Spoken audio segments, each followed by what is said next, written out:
We separate our grid of the image in a rule of thirds. You got lines going across the third that's a vertical, line that's horizontal, and at these thirds you can cross them with elements, a tall structure, or something coming from the right to the left. That's making it much more strong. Number 2, balance the positive space with the negative space. There's going to be negative elements in your framing that you don't want, and positive elements. Your Milky Way, your really cool foreground, anything that you've light painted, those are all positive elements. Everything else is negative space. And if you can balance the two together in your final crop, in your final production of the image, you'll have a much stronger composition. Number 3, weight on the left. This is the most biased for Northern Hemisphere Milky Way than any of the other tips. So while you're looking at me from your perspective, the Milky Way here is on the right side, and this space right here on the left is empty. And if you have something with weight, some structure, some interest right there, that weight will counter the weight of the core and come together very nicely. Number 4, shape from top to bottom. So looking at, here's the Milky Way coming in, you have some shapes over here or shapes over there that come from the top all the way down to the bottom. So while you're breaking the plane and doing all of that, you've also got something of interest that is going across the plane from top of the frame down to the bottom. 5, framing the core. This is something that you've already got and you've already done most likely. But when you have an element of cool rock sticking straight up, or maybe a thing that causes a frame on the top and the bottom and it looks like a window and you're seeing the Milky Way core through it, that's a great way to bring interest into your image and not just have a boring Milky Way on a sky, but have something that's framing that Milky Way core in a really cool way. Boom, there we go. That is a very quick way of saying all of that. Thank you for watching. If you want to learn more, I have a tip sheet that you guys can use as future reference. More specifics on each and every tip, I have written all of it up here over on MilkyWayPhotographers.com. Here's the article right now.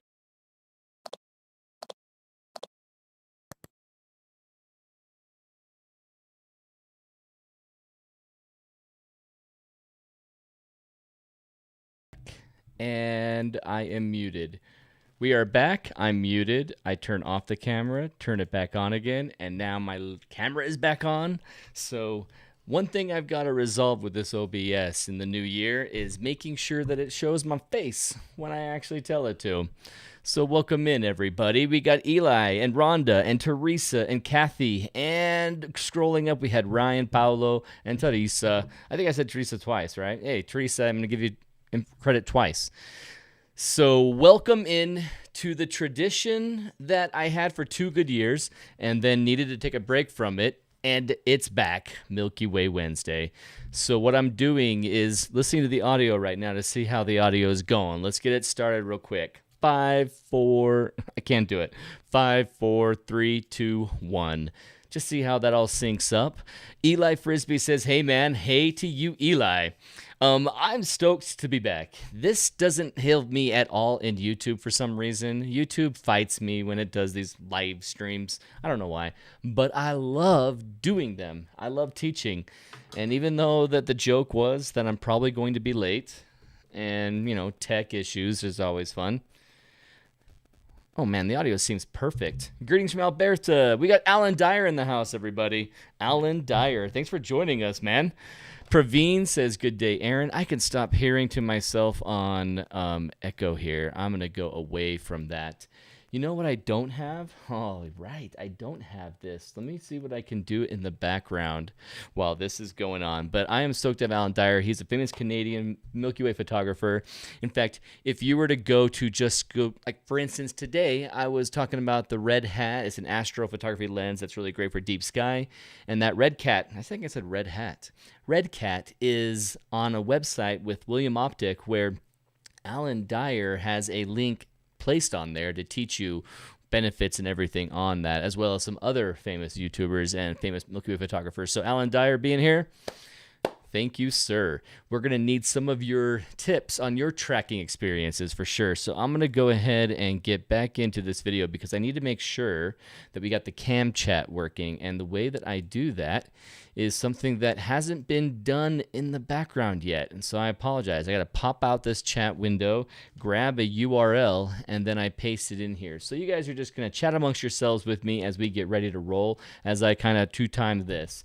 Paolo's bringing up something awesome. Are you going to help us take Webb telescope quality pics now? Well, you actually wouldn't enjoy the James Webb Telescope pics because they're more infrared. They do not have that visible light image that you want to capture. So I'm going to help you take better ones than that in some aspects, but way worse ones in the most of the aspects, because we're not going to have, a giant, huge football field of mirrors that are capturing detail in the distance that we have never known about. I mean, it's exciting that the James Webb Telescope is finally here. Cheers from Alan. Awesome. Hey, hi from Colorado, says Autumn Aspens, new astrophoto newbie. Really? And how did you find out about this today then? That's awesome, because usually I get a little trickle in as we get consistent and we find noobs, but that's awesome that Autumn joined us. I'm assuming your first name's Autumn Aspens, but Autumn is here from Colorado. And I'm going to go into a setting over here on the window while I talk about what is coming up in the new year. Beginning this new year, from here, the next Wednesday, all of January, we're going to talk about Star Tracker for two purposes, one selfish one and one fun one. The selfish one is because Mary Beth and I are teaching a class, a crash course in star tracking Milky Way photography post-processing. How to capture your track shot, we're not going to be talking about in that course, but how to edit like Mary Beth Kaczynski and post-process your tracked images, that's what that course is all about. And so I am going to talk about a lot of tracker stuff to get people aware of that class that's happening on January 22nd. And so you can check it out here later. After the end of this video, I'll give it a little bit more spiel and we can answer some questions about it if you have any. But just so that you know, I'll be doing Star Tracker all January. So now that I'm in the live chat over here, I do have a hard time mastering this entirely, multitasking this. And so I'm going to go ahead and just kind of hum and haw for a sec while I make sure that that is working. And kablamo, it is working. All right, cool. So there's Steve Thompson. All sounds good here. Paolo says, oh, I already read that. And Kathy says, my nephew-in-law is an astrophysicist. I should look like this because that's where the chat is. That's not going to work out for me since the window's over here. But researching astrophotography and tracking. So Autumn's in on tracking. So this is perfect timing for her. And Sean Maloney says, what's up? Sean Maloney is redstickastro.com. Redstick Astro will teach you deep sky. He is terrific. In fact, Sean, you and me need to set up something where we can teach again over on the Guild because oh, Andy's here. Yes. Hey, Andy. Say what? Milky Way Wednesday? I love Milky Way Wednesday. I just love hanging out with everyone on a weekly basis. And it's not going to be weekly when I have workshops, but you know what? One of the reasons why I stopped doing it was because I couldn't be weekly, and then I lose track of being able to do this. People who re-watch this wonder why I'm just jibber-jabbering for the first 5 minutes of the episode. It's because I'm hanging out with you. And so hopefully people can appreciate the lessons here and the hangout fun of it. I'm missing some chats. I wanted to read someone's message. It was the rest of Kathy's. That's what it was. And she says that her nephew-in-law is an astrophysicist working on the next telescope that's going up in a couple of years. Wow, cool. Which one's that one? The ELO? The very, very large? I can't remember which ones are coming up next, but that's one of the two. Greetings from Southern California from Andrea. Hey, Andrea, new to astrophotography too. Sweet. So understand this program that is our Milky Way Wednesday. I start out the show chatting with everybody saying, hey, and we get right into the lesson. Today's a little bit of a slow start as I say 5 minutes, but that was the preview. What is it? Seven? Okay. First 5-6 minutes, I'm in talking about with everybody. Then we get into the bulk of our lesson, and you can always ask questions. Whenever you want to ask a question, just hit me up. I don't need this anymore. Why am I wearing these? Just hit me up with an all caps question. So I know, oh, I didn't miss it. Someone had an all caps question. Boom. And when I go in here towards the end of the class, I just go ahead and scroll up and down and find all caps questions that I may have missed. And I can tackle your question right there. So feel free to ask at any point. The other thing that we do is I like to bring back the Milky Way Wednesday question and do that as well. So this is fun. I think this is going to be a blast going forward with. I think what I'll do is, since this will be a Wednesday consistency with some Wednesdays when I'm out of town, I'll do a pre-recorded one on those weeks. I think what I'll do is I'll have a Milky Way Wednesday live stream that has everything in it, all raw, no edits. Then I'll have an edited version where all the best parts of it get brought down, whether it's a 5-minute, that was the only thing that was great, or maybe a 10-minute video was enough content there to share. And I'll always include your Milky Way Wednesday questions and anything that you want. And so you're aware, hey, Amaki's here. Awesome. Hey, Aaron and chat, how is everyone? Moki. And so a lot of old friends from years now, we've hung out on these Milky Way Wednesdays. So what I'm wanting to point out is that there is an email that you can email me at to ask you fellow newbie Milky Way photographers. You can ask me these questions here, and I will tackle them for you. And whether it's a pre-recorded video on a week that I'm not here or the live, I will tackle them. And so I'm just going to pull up what that email address was. And I am pulling it up on the right and thinking as I go, oh, this may not be it. This may be it. Oh, you know what? It is not that one. Milky Way Wednesday at gmail.com is what I believe it is. But let me double check it while we go through the course. So, Star Trackers. And Frederick says, hey, Fred. Awesome. In fact, the Milky Way, the Star Tracker I'm about to pick up is Fred's. Oh, you know what, Fred? I'm giving you credit. It's not yours. It's Frank's. Frank hooked me up with this tracker. Not Fred, but Fred is another friend who I would say one of the most fun workshops in Escalante ever. Sorry, Kathy. Actually, Kathy was there for that one. Sorry, Mary Beth and others who joined me on the one that was a fun week, and Nicole Zhu. Kathy has come back again, Nicole, so she gets to be in the other fun ones. But one of the most fun Astro workshops in Escalante was with Fred, and had a great group. Andrea Snell, if you're an OC, check out Orange County Astronomer. So check it out. Robert is pointing out for you, Andrea Snell, to join up with them. He has such a baby face now. No more Grizzly Adams. So she's talking about my face. It's no longer the bearded man that I was. I think, honestly, the biggest reason why I shaved my beard was because I turned 40, and now I feel like the beard made me look older. So I went for a nice young look. So let's talk the beginnings of Star Tracker life. And what I'm going to do over the next 4 weeks is talk about all aspects of tips and tricks for astrophotographers. If any of you are here live and you know that you, like, for instance, Ryan Luna, maybe you get busy with dinner and you have the tip for these new astrophotographers doing star trackers.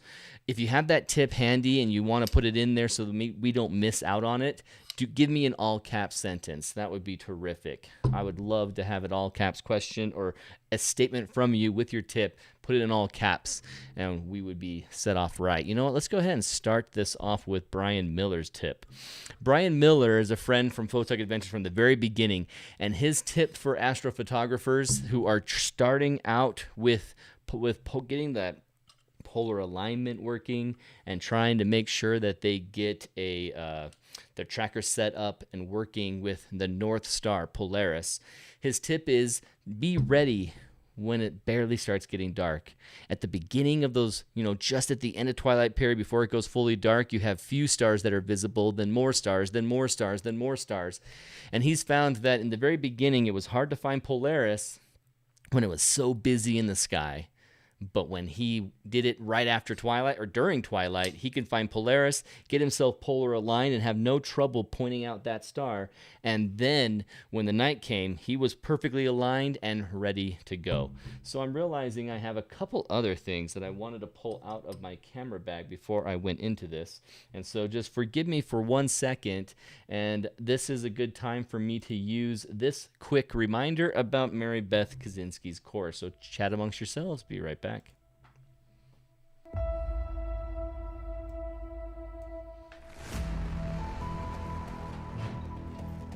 Cindy says this was awesome. Earl, thanks. This was great.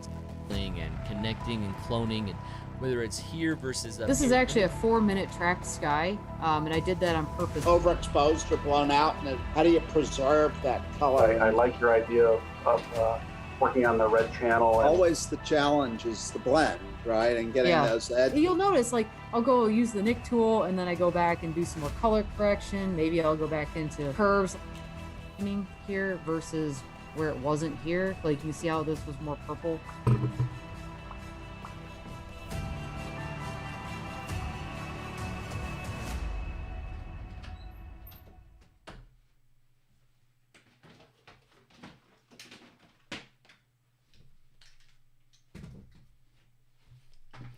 Oh no, looks like you are watching black screen right now. Let's bring it back in with me. Well, that's funny. I'm actually sitting here at the desk, but you can't see me. It was showing an empty chair. Oh, man, come on, OBS. Connect with this camera. Why are you turning off?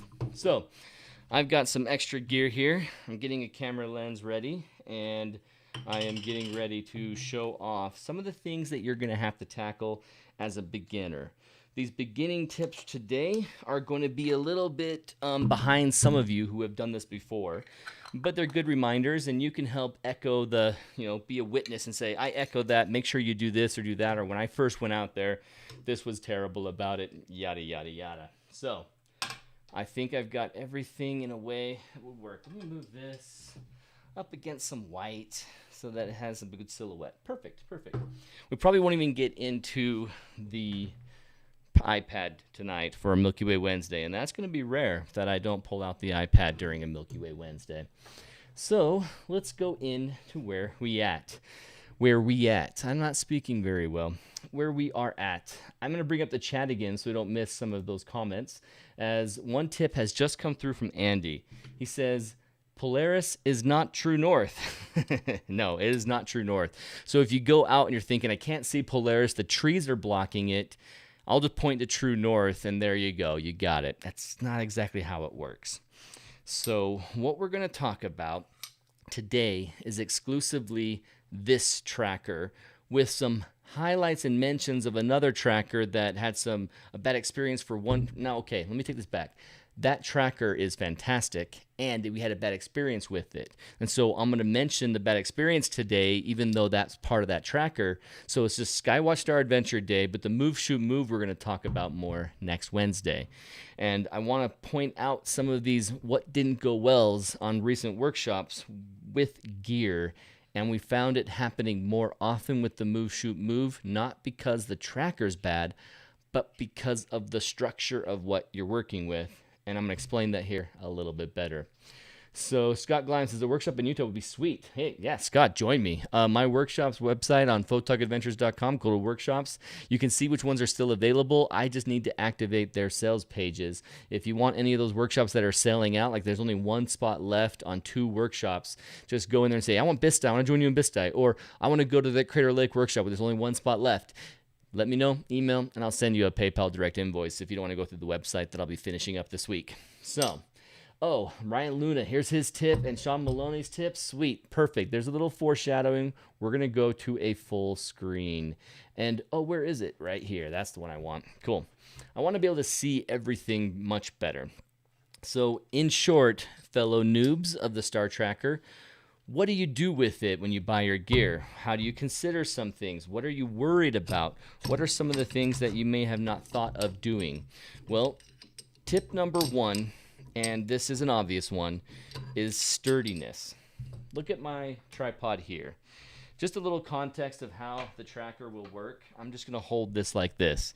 And you're going to put your camera either on this directly right there, or you're going to put your camera on a ball head up on top of this, and there's some considerations that you might not be thinking of. So first, before I screw this onto here, I want to show you a challenge that went poorly with a client of mine, a friend of mine out in southern Utah. Check out this gear. Angled for the latitude line that you are at. So if you're sitting here northern latitude, you're going to go on a different angle than you are right now. This one's pointing right now towards a 50. It happens to be bent entirely for 50. Or not bent, but you just loosen this little guy, and then you can rotate and shift the angle that this is on. And once it's loosened enough, and then some extra work with going back and forth on this guy, you can get your, pull this out. I'm going to loosen I never have to change this, so I always forget where it exactly controls. I gotta change my right and left. Yeah, this is the thing. That's what I gotta twist. And I always twist all the other knobs first before I twist it. So this guy is now changing my angle. Let's see if I can get my face next to it so you can have it focused. Yeah, that's good. So this guy's twisting and changing my angle of the Skywatch Star Adventurer. The Star... Why did I say Skywatcher Star Adventurer? I didn't say it wrong. I thought for a second I said Star Watcher Sky Adventure, but I did say it okay. This is your EQ. This is basically...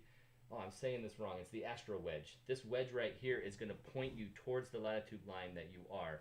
And they give you these silly lines that have not an obvious position. For instance, let me get my face in there. Come on, focus right here, buddy. There you go. You're focused. Woo! This right here goes from 15 to 30 with only 4 dashes in between. How helpful is that when it goes from 15 to 30 with no dashes in between? I hate it. I hate it with a passion. Like, why can't you just give me a proper line for 38, 37, 36 so I can get there? Instead, you really do spend a lot of guessing. So how do you know what latitude line you're at? Well, simply look at your phone. Pull up your phone and just go to any Maps app, honestly, and look at your current location. And I'm going to put a pin down next to my current location. And now that new dropped pin, it comes with a GPS information and says, hey, it's 40.24 by -111. So my current position here is at 40, but when I go in southern Utah, I get down to 38 in places. I'm not sure how soon, but around 40 is where I want to be. On this hash mark, it's 30 to 45. So I've got to get my little arrow to point at what is most likely 40. And I've got that stupid hash line right there being frustrating. Okay, well, let's see. Divide this 15 by 1, 2, 3, 4, 5 segments. So it's basically every hash is a 5. So there's 35. Here's 40. Nope, that's not how it works. Okay, nope. Let's see. This is 15 divided by 5. So it's 3 every segment. So there's 33, 36, 39, and 42, and then 45. Oh, for the love. Okay, well, here's 45. Now I'm at 42 on this hash line, and I'm going to go another 3 to put me at 39, and then I just got to give it a kind of nudge towards 40. That's it. That's all I've got to work with. Frustrating, right? Well, the reality is that, you know what? Because these lines aren't perfect, you don't have to be perfect. Just be really close. Don't stress yourself out over trying to hit 40 precisely on this little line. Let's see if I can get it to focus. Block my face. Oh, yeah, perfect. Yeah. That little line, try and get as close as you can. That EQ wedge, this is going to help you put your tracker at the proper angle so that when it's rotating at the stars where you want them to be. Let me try and make some sense of that. I kind of want my iPad again, but I'm not going to do that today. It's Milky Way Wednesday. You got to go kind of quick, and I never do. Imagine, here I am. I'm going to lean next to this mic and point this way. There's the stars. The angle that this is at is pointing what at the stars? I'm just going to take that off because it's going to keep falling off on me. So this part right here has a flat surface, and then my camera's pointing, so I need to point this at Polaris? No, I got to look through here and see Polaris through the shape of this right here. That's pointing at Polaris, and so the angle that it's looking at, imagine that's where North Star is, not here. I'm at the really high northern latitude. Now Polaris has come even lower in the sky, or it's vice versa. The further I go down, north will get even lower. I'm trying to think this in my head. Yeah, of course, the more close to north, it's going to go above my head. The more further away from north, I'm going to get it to go down lower on the horizon. So if I'm pointing at North Star and this is pointing up there, you can see how the latitude line is a big problem. So you just want to be as close as you can, but you don't have to be perfect. So this EQ wedge holding this device that's going to rotate at this point and point at the angle of north and then rotate based off of that. You think about a basketball player spinning a basketball on his finger. If Polaris is your finger and all the stars are rotating there, if you point at Polaris and tell it to rotate like this, it's going to rotate the right angle. If I tell it that this is Polaris, even though this is Polaris, I had this thing tilted up here, it's going to rotate this way and not be in sync with the stars. And that's the thing that's happening, is you can get your stars out of sync if it's pointing at a different position in the sky. That's why you want to get polar aligned. But you don't have to be perfect. I want to emphasize that again. Don't have to be perfect. You just have to be pretty darn close. So this EQ wedge on the Skywatch Star Adventure is really beneficial. And what do? You screw this baby right on top of your tripod at the flat base, keep it level, keep your tripod level, and go, right? Well, this is where we had a problem in one of our workshops. In one of our workshops, we had a Astro package that, I guess I should say it this way. He bought a move, shoot, move, but wasn't aware that he needed to buy the Astro package that included a wedge. And honestly, I'd only ever seen clients with a move, shoot, move that had a wedge. So when he asked me, should I get the move, shoot, move? I'm like, absolutely, they're great. And then he had a bad experience because he forgot to get a part because he had no idea he needed that part. And I didn't know that that part wasn't automatically included in all the move, shoot, move packages. Whenever I get a Skywatch Star Adventure, this is what it all comes with, but we buy the Astro package to make sure it comes with this, with the weight, the EQ wedge. And so you consider buying it in piece by piece. And yet with the move, shoot, move, I thought it was all in one package and didn't have to do piece by piece, but you still do. So if you buy this, an Ioptron, or the Astro package, or the move, shoot, move, make sure you get a nice sturdy wedge, because this move, shoot, move, imagine this is his move, shoot, move. It's not very big. It's just a simple shape, a rectangle box, and you want it to be tipped at the right angle, pointing the direction to get alignment right, where when the camera is pointing towards those stars, it rotates correctly. So it comes with a laser sight that you can point right at Polaris to make sure you're polar aligned. It attaches on the side, and the laser goes off this way, and as long as you got that correct, you're good. But what about this angle? What about that tilt? How do you get the latitude line? Without the EQ wedge, we were faced with a problem where we had to get that from a Z bracket. This is a Z bracket. They have brackets that are just simple V brackets, just a simple V shape, but this one happens to be a Z bracket. And I've learned about these through Eric Benedetti, who's brilliant at astrophotography. We're going to show one of his images here in the end of the segment where I show a comparison of quality. This right here is a brilliant helpmeet that I'm going to get to here in a second, but without a wedge to point him towards the correct angle, we had to wing it with a V bracket that he had. So imagine this V bracket is the first thing on his tripod. And then came a package of the move, shoot, move.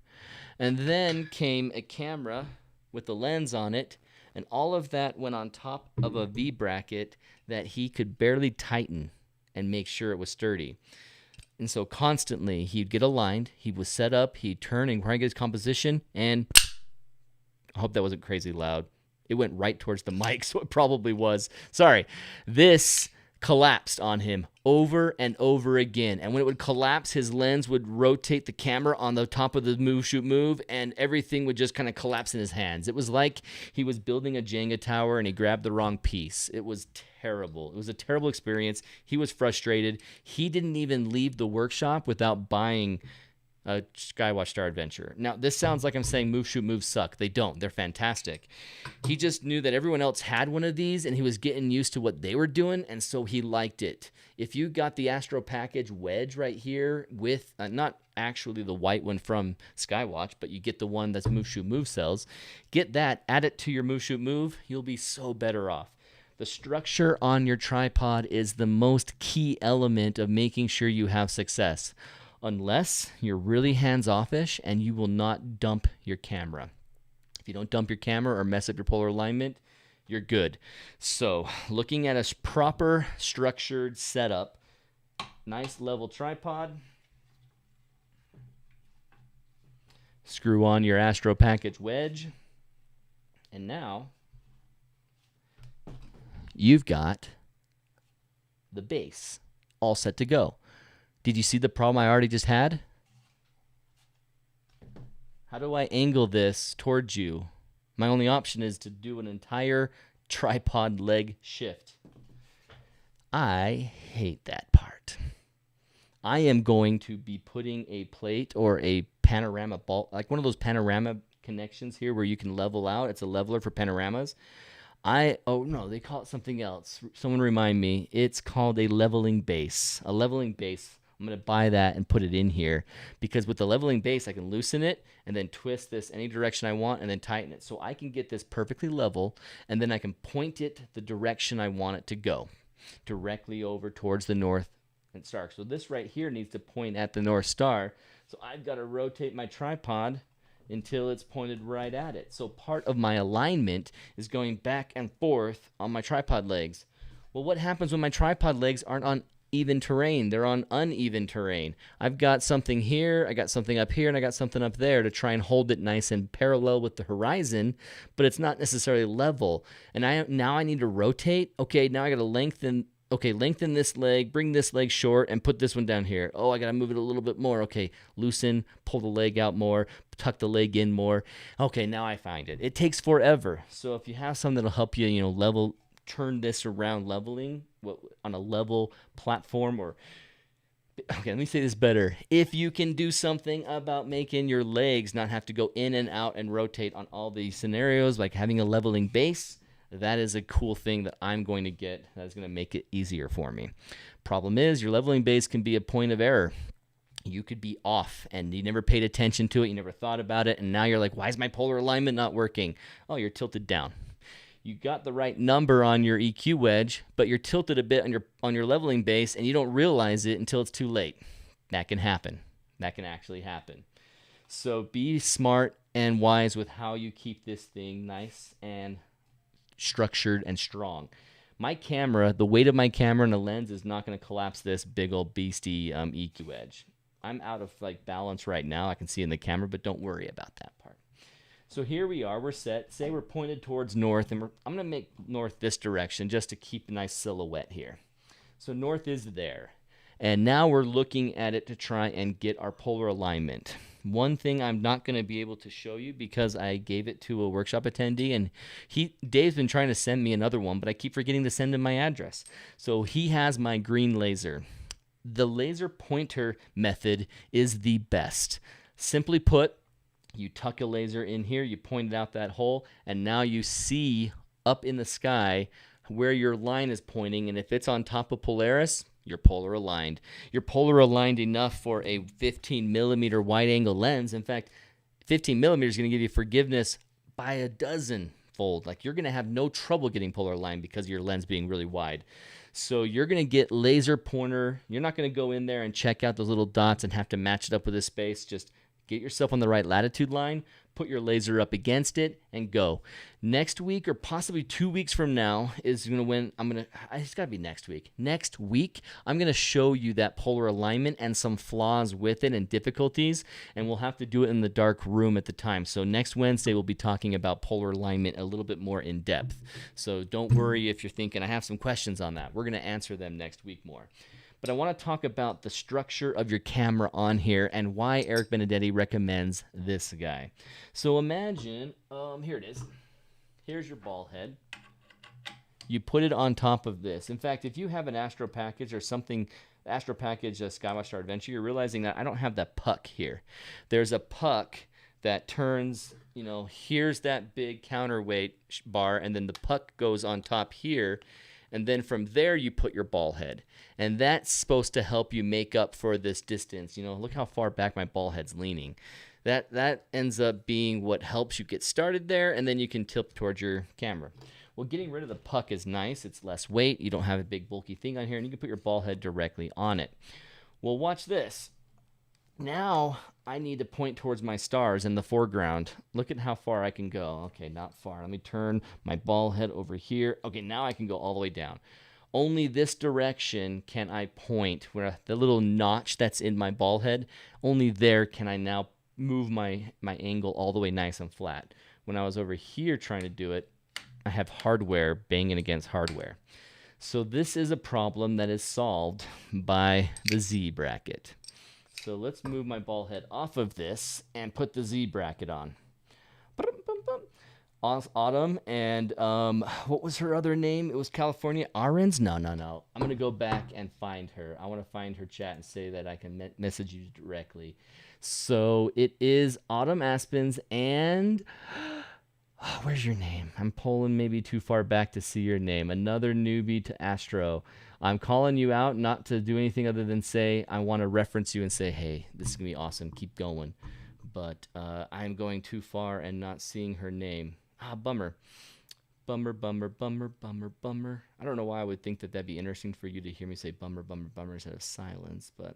Andrea. Yeah, Andrea. Awesome. So Andrea and Autumn. You guys both have A names, so make it easier. One thing that I should point out what Robert just said right here. He's saying that green lasers are more visible than red ones. So don't go and bring one to a... basically, you want to make sure that your laser is green and not red, and I'm actually going to show you that in the video coming up. I'm going to fog this place up or do a pre-recorded video or something where I can get foggy in like the bathroom and then show the lasers working, because the reds aren't as strong and they won't be visible at all to you. The green ones are. So you need a green laser, not just any laser. And Autumn says, gotcha. Awesome. So definitely need to consider getting yourself a Z bracket, and we're going to show you how. Show you why. I'm going to go back to the full screen, and I think, yep, there it is. Oh, nope, that's my IMAX screen. Hey, look at that. There we are. Talking with Brian. So I'm putting this on, and it's not, instant click, but I do want to go full tight now because I'm ready to go. And so now, look, this is the direction where it's nice and straight. This is loose. I got to keep going. And now I keep going, and blast. Fully tight is right there. So I can go in and adjust that red plate in there, or I can pull this out and adjust my red plate up here to make sure I am perfectly straight. And you'll run into the scenario where it's like, okay, this isn't perfect right now, but it doesn't really matter, or it does. Let's move it here. Let's do this.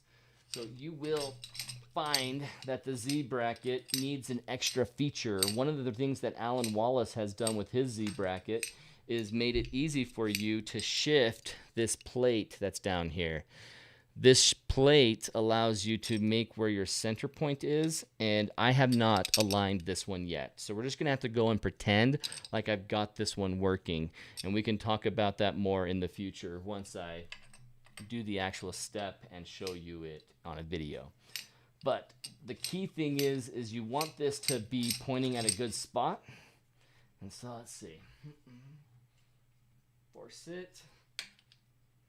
Let's pretend that this is tight. Oh, it's not going to do it until I do something else. Darn it. I thought I had it working.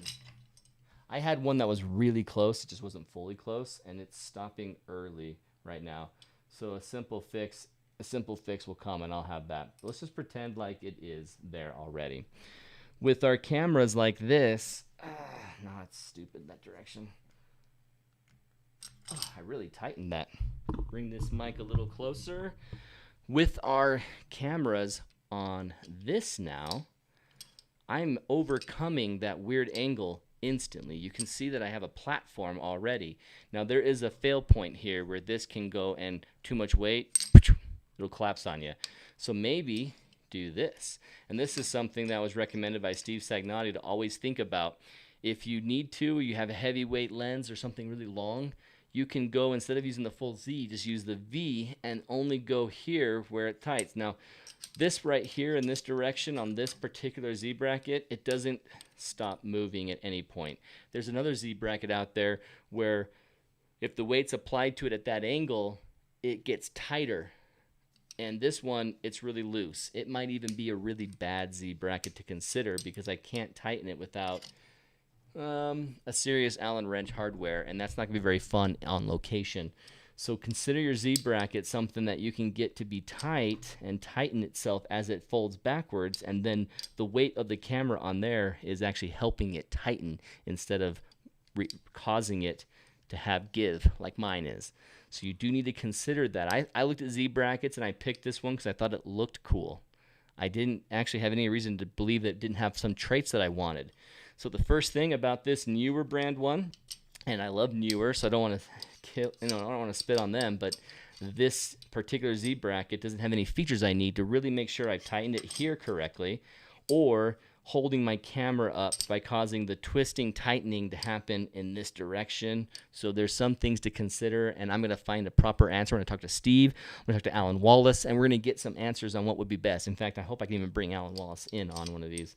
So looking at this angle, you can see you've got it, and now I've got a point where it can collapse here and here, so it's nice to come over and just collapse this all the way down. So now it's just one point where it could shift and swivel, but now I've got it nice and level. Well, on top of having it nice and level there, I also can put my ball head on that, and this doesn't have the size right, so I don't have all the parts with me, but there's a little like a size up bolt ring that I can put on there, and then it'd be able to work. And now my ball head has all this mobility. I put my camera on it, and boom, I can point it any direction I want. I could even use my L bracket to make sure I do a pano. It's kind of silly to show this when everything's collapsing on me, but it's giving you a good idea of how when this happens, this is frustrating. So make sure you bring a sturdy gear that holds at every point so that the only thing you're worried about, let's loosen the clutch here. Which direction do I gotta loosen this clutch? I'm facing it backwards. I'm tightening it. There we go. Whew. Rub my fingers across all that hardware metal and I just scratched everywhere. No, don't fall. Don't fall. Okay. In fact, I'm going to attach my camera so I don't have to hold that part too. All right, so here we go. Ball head tighten. Now I'm on here pretending like this is perfect. Come on. Rotate. There you go. So now I'm up here. I've got my camera going. Don't drop it. And this thing is going to rotate with the stars. And it's going to rotate. As it's going very slowly, it'll rotate. Well, what if my camera's pointed down like this? Well, I see stars. Yeah, I see stars in this wide-angle camera. Do I need to make sure I'm pointed the exact same angle as the rest of this body? No. It's not the point. The point is that this is going to rotate anything it shows, whether you're pointing at this angle, at that angle, this angle, it's going to move with the stars. And as long as that moves with the stars, as you go for your exposure, 2 minutes, 3 minutes, 4 minutes, that is going to hold you nice and steady on those stars and create what I'm hoping, this is being audible, create that pinpoint look that you're aiming for, the benefit of star trackers. Okay, so no more for this contortionism that I'm going through trying to make this look good. That is the big lesson of today's first star tracker thing, is making sure you have the gear that from the base of your tripod up, put in some serious consideration what you need to make sure you have a sturdy system. I had a client who brought a new system over. He thought he was totally happy with it, but when it kept shifting on him and losing his polar alignment, he was pissed. He doesn't want that. You don't want that. So make sure you play with it before you go out. Don't try and put it together the first time in the dark. If you follow Brian Miller's suggestion, you're going to do it in twilight anyway, so you'll see where your weak points are, and you can solve them and fix them. So, to reiterate, make sure you have a part down here that'll allow you to rotate and tighten so that you can angle it exactly where you want it and tighten it down. Whether it's a Z or a V, consider that, but also make sure you've got one that can control the tightness of these arms. I have to use an Allen wrench to tighten this. So if I ever want this to not move from this position, say I'm hooked up on the polar alignment and now I'm right here. I want to be able to tighten here and here, here and here. I want to tighten those. I want to make them not move so that it's perfectly steady and still, that my polar alignment that I got with my laser is going to work and I can go for a 4-minute exposure of the sky. So those considerations are tips, but then throughout this month, we're going to talk specifically about fixes with certain gear, fixes with certain lasers, and stuff like that. So let's hit up some of the answers that are coming in from the chat as well as some of the questions. So I'm going to roll back the chat all the way back to the beginning, and you're going to see the chat as I go through. I'm going to leave this one up on the left, but let's go ahead and start from the very beginning. All caps. I got some good answers and tips from Ryan and everybody. Who else? Is Ryan someone else? I can't remember who else was with Ryan, but Sean it was. Okay, so Sean says Velcro a pole master to your mount. Now, a pole master is basically a sky guide that is going to look. If I'm not saying this right, Sean, because I'm remembering this as being that, but maybe pole master brand is something else, and I'm misplacing my knowledge about something else. This pole master will hook up and look through at the stars, and it'll actually realign for you. If you hook up everything where it'll see, okay, just turn here, turn there, it'll realign. Pole master is something Sean and I should discuss more about the deep sky aspect. What I'm talking about right now is Milky Way Photography, the tracker, but you can do deep sky, and that's where Sean will come in, and we got to pull him on the show. So Sean, get ready. Get your studio there ready, because we're going to pull you in, man. So Ryan Luna's tip of the day is buy a 30 to 50 tripod leveler. Oh, perfect. He's saying the same thing that I was saying. I swear, Ryan, I did not take it from you. I just happened to also agree with you. It's helpful for panos, and it's almost always needed for sky tracking. So he was saying the exact same thing, and I took the information. You guys probably already read it, so you know. But that leveler is going to be brilliant, where I just go down here, grab this, and level it. Or not even level it, but also move it right and left, so I don't have to do anything with my tripod legs. Huge lifesaver. Stuart says Polemaster is a QHY product, which I don't know the context of QHY enough to be like, okay. But listen to Stuart if you want to Google it right now and find it. You'll know you're at the right Polemaster, then you can see what it is. Let's go through some more of these tips that are coming through from the guys who know how to do this already. Shaheen says no audio, but hopefully that was him watching it from the beginning and seeing that, and it's all been fixed. Awesome. Shahjahan, actually, not Shaheen. Shahjahan. Robert tip. Okay, Robert says use a level app on your phone or buy a digital level at the hardware store. That is something that's kind of cool. You can put your phone up here on the base and then see yourself leveled there, put it on there, or just get bubble levels that you can add on there. Love it. Continuing through, Rhonda Pierce. Oh, she's got this idea about the reflective tape that Kathy uses too. Use reflective tape on the inside and outside of your various caps and battery covers so that when they fall on the ground, you can easily find them with a flashlight. That's not a Star Tracker tip. That's just a generic tip, but that is awesome. So she's got reflective tape on all of her gear, so when she drops it, I guess you do it enough that you thought of a solution for it, that you got reflective tape. You're like, shine your light. Oh, there it is. I got that lens cap. I lost it. Oh, it's over there. Perfect. Glow-in-the-dark tape or paint works well too, Robert says. And +1 on her comment from Paolo. I wish when I scrolled this, it would scroll over here. It's kind of distracting that it's not, huh? But here's from Steve. I have an MSM. I use it on a tripod and a video fluid head to polar align. It's brilliant. I think the MSM is less gear, easy to use, and absolutely brilliant. Consider it for sure. Just make sure you have a nice structure to hold it, and you don't have to, do too much work to make that polar alignment happen. Keith, Paolo says, don't the two black knobs on the bottom help you move? Okay. Oh, he's asking, don't these help you move them left and right? Yeah, I kept twisting the wrong knobs. They're the ones that kind of fine-tune left and right. But particularly in mine, Paolo, this one does not shift anything amazingly. I think it's because, no, it doesn't even...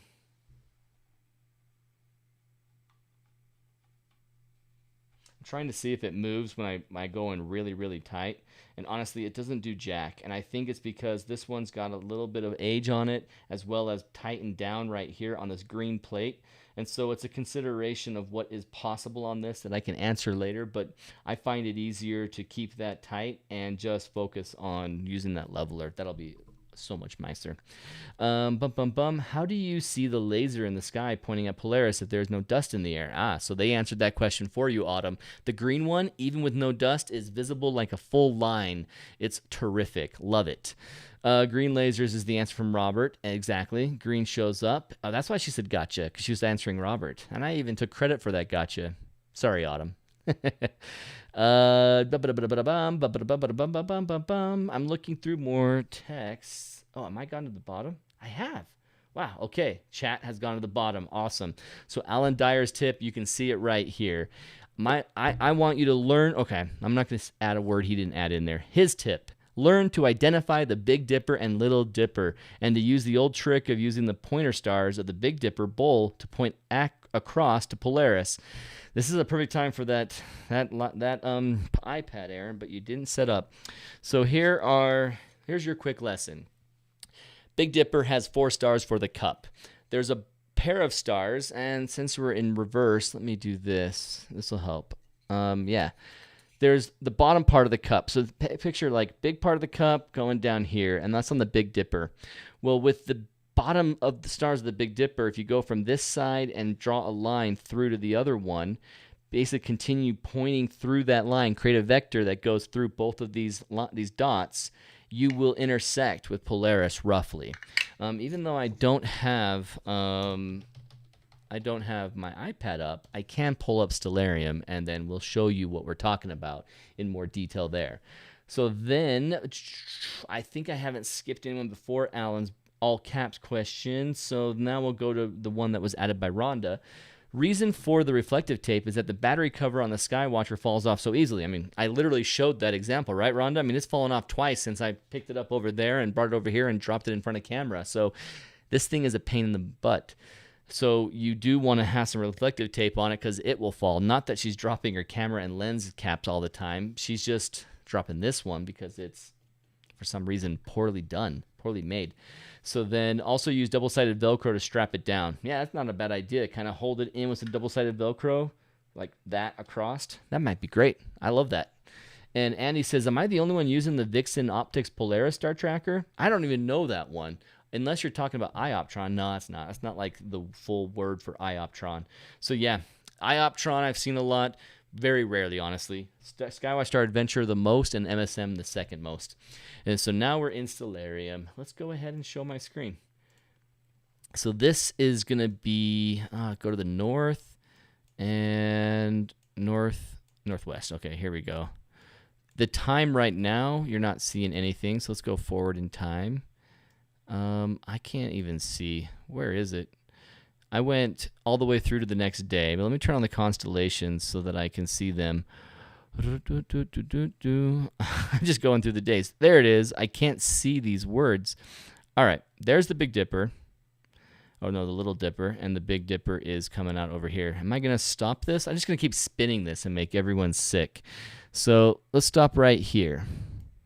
And we'll use maybe a different angle. This is terrible angle.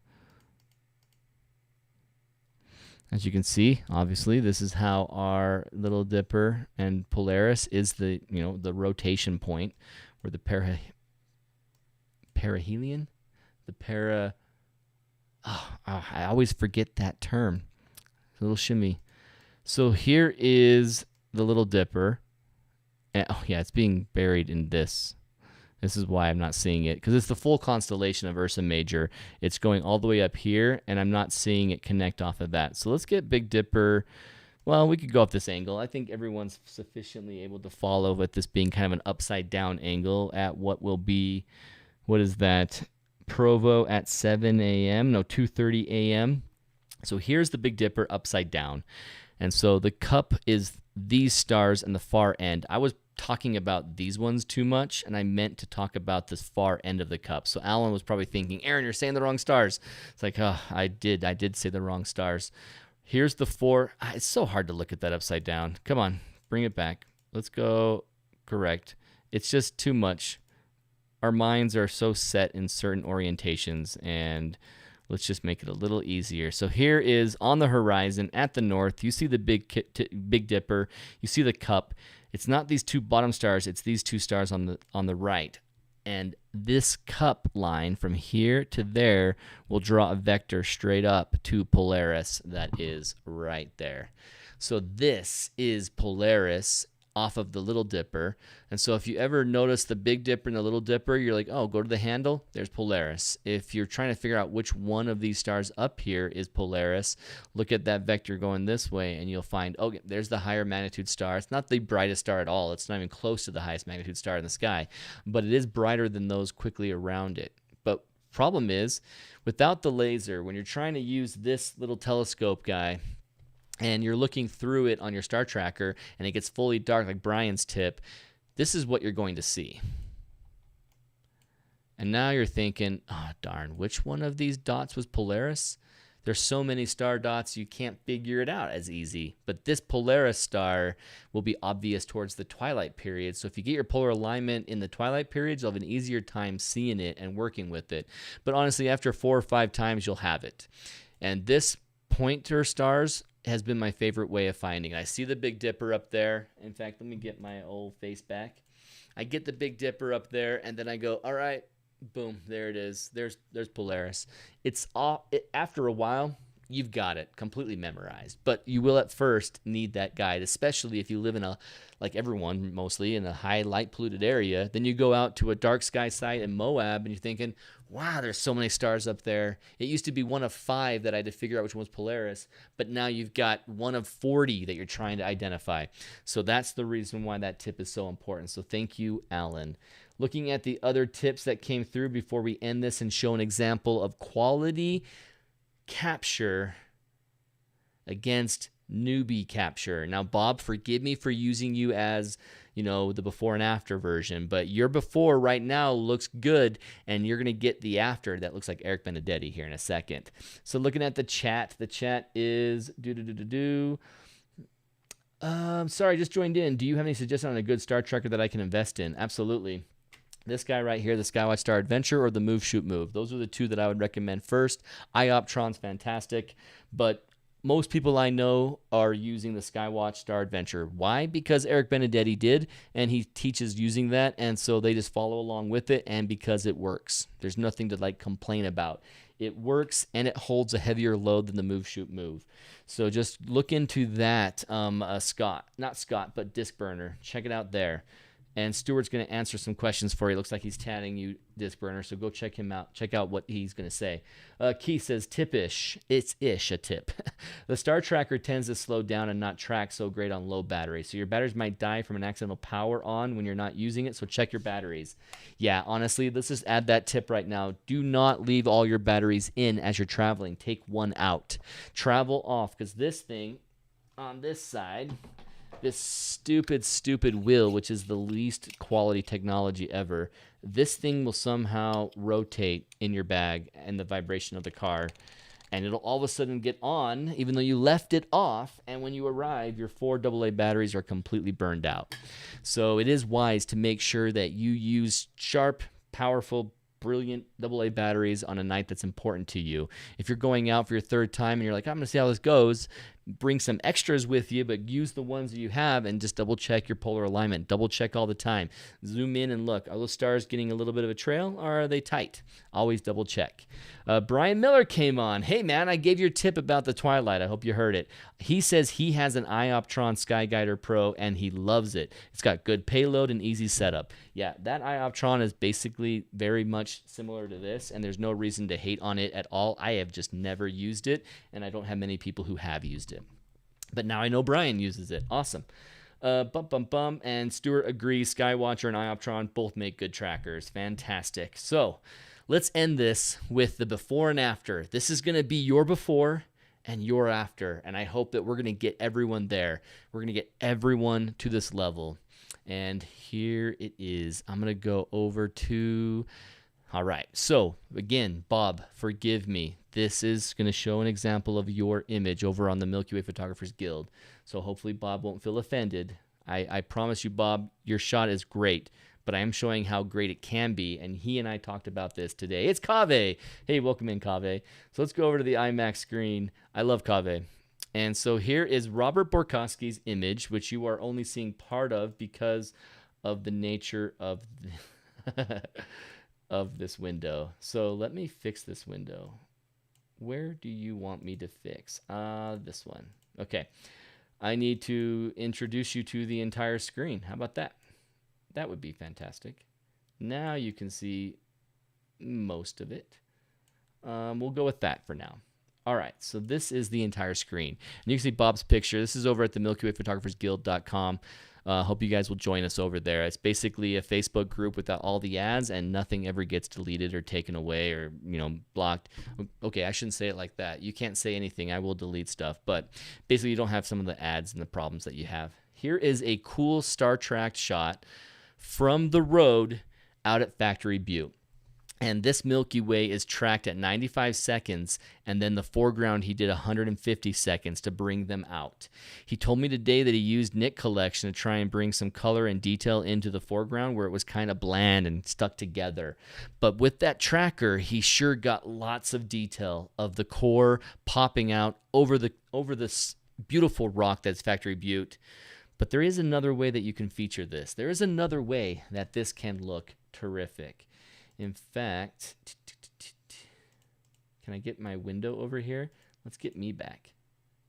And there I am. Hello. And you don't need to see the Skywatch Star Adventure anymore. I'm going to go in and go tight on me. And let's make me just off to the edge. Yeah, perfect. That works for me. Okay, so now you can see me when I wave and use my hands. So you know that I'm here. This is Eric Benedetti's shot of the same location around the same time of vertical Milky Way. And if this doesn't make you want to buy a Star Adventure, okay, well, I won't say the brand. If this doesn't make you want to buy a star tracker, I don't know what will. This is gorgeous. This is his shot of Factory Butte. And this is a 2-minute sky captured at, what did he say? Let's click again. Where did I get that information? Down here. So you guys can see it. I'm just going to zoom in on it. He has 15 exposures in this image. 9 are for the sky, 6 are for the foreground, all taken with the Nikon Z7 and using the Sigma Art 85mm, using a Skywatcher Star Adventurer mini tracking mount. So not even the full one that I have here. His sky exposures are 2 minutes at ISO 800 and f2. His foreground exposures are 4 minutes at ISO 800 f1.4. So let's just think about that for a second while we look at this picture again. Oh my gosh. That's Jupiter being very bright. The air glow that night was brilliant, but with 4 minutes or 2 minutes of sky, it really brings out the color. And just his post-processing, the way he did star reduction over here and brings out the core, it looks gorgeous. And look at it complement with Factory Butte just brilliantly. I'm not going to go back to Bob's picture because I don't want to compare them too brutally, because Bob's picture was from a more distant location. On a 20mm, he didn't stack the foreground, and there's elements that when we go back, Bob and I, we will be back there, and we're going to capture something more akin to what Eric Benedetti has done in this shot right here. I just adore it. Whenever I talk to people who are brand new to the idea of doing star trackers, this is what I show them, just because I love the detail of it. We will talk in the coming weeks about the challenge of the blend with the foreground, the sky meets ground, and the challenge of now I'm going into Photoshop. I have to use Photoshop and not Lightroom to edit my images to make these look awesome. We're going to talk about that in the future episodes as well. But right now, let's just celebrate what is working about Eric Benedetti's shot. He got close enough that you can see the detail in his foreground right here. He got the image to be gigantic. It is an 85mm versus 20, but even from that same position in the road, 85mm wouldn't have done this. You got to hike in a little bit. And then he stacked a 4-minute exposure. And he said, how many did he do? Let's look at that again. He did 6 foreground shots that he stacked together for detail. 6 to bring out all of this beautiful Badlands look of just underwater at one time rock. It's so gorgeous. And then the core comes off with its golden hues, with the Lagoon Nebula up here showing up and all the other nebulosities showing up nicely. Yeah, it's kind of peaceful just looking at it, honestly. I just adore this image. Eric Benedetti. Go to utahaastrophotography.com and celebrate Eric and Bryony. They have fantastic photography. If you want to learn how to do star tracking, they're the ones to learn from for the process. Eric Benedetti does have a course with me that you can get. I'll put the links in a future recap of this video that you can check it out.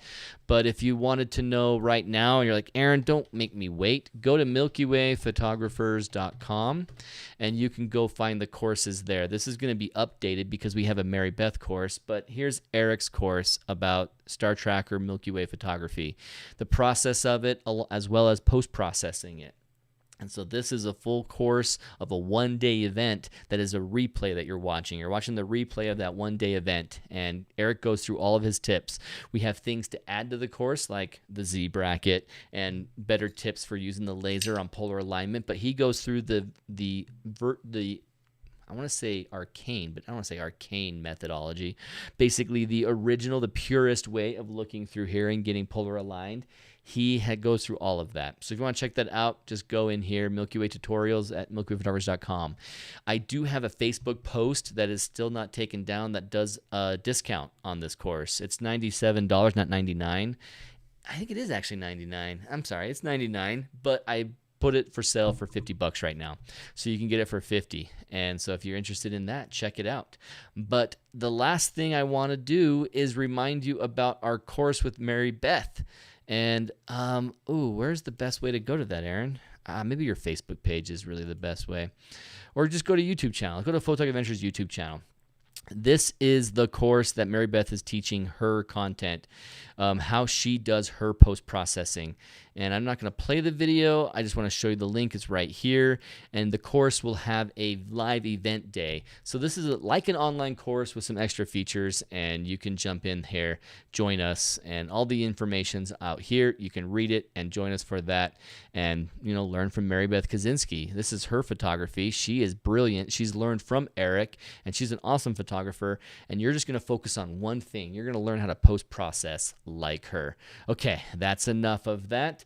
Let's get back to us. Awesome. Any questions, things that I have missed? What did he use to stack the landscape part? He uses Starry Landscape Stacker and Sequator depending on what machine he's on. And so I think all of that was in Sequator.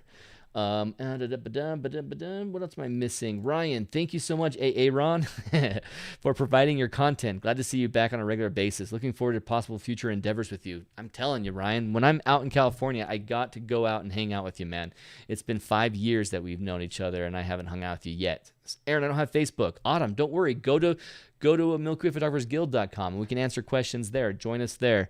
I am going to put up a free version that has a general chat that you can be a part of it, but the entire site and access to all of the exclusive things, that's the $5 membership one. But you do get away from Facebook, has a benefit. No ads. Robert says, I wonder if I took my 1,000 watt second studio strobe on battery, if it would have lit up that mountain. He's trying to think he can light up Factory Butte. Robert, when you try, let me know. I want to see that, and I want to be there. We'll do a YouTube video of recording the whole adventure. Brian Miller says, I took the course from Eric Benedetti. It's great. I highly recommend it. It's a great resource. Awesome. Thanks, Brian, for that thumbs up. It has over 200 students that have learned from him on it, and we haven't been pushing it the last couple years enough, so I'm going to try this year, get another 200, 400 students in there learning from Eric Benedetti. And one benefit of jumping in this year is that we are adding more to it. So keep coming back. It's a living document like the Constitution. We are not just, here's the course. If you want to buy it, addendums, you can buy them. No. You've already got it. You're going to get all the new stuff, even if you get the $50 one. Kave says, Aaron, any chance that we can see Milky Way in the Faroes? Yes, but not the Milky Way core. I was there in September with Rhonda and Kathy, and we saw the Milky Way really clearly, but you don't see the core. It's just not at that height of that latitude line. John Henry says what Teresa said. Oh, Teresa said, glad to have you back. Thanks, Teresa, and thank you, JHM.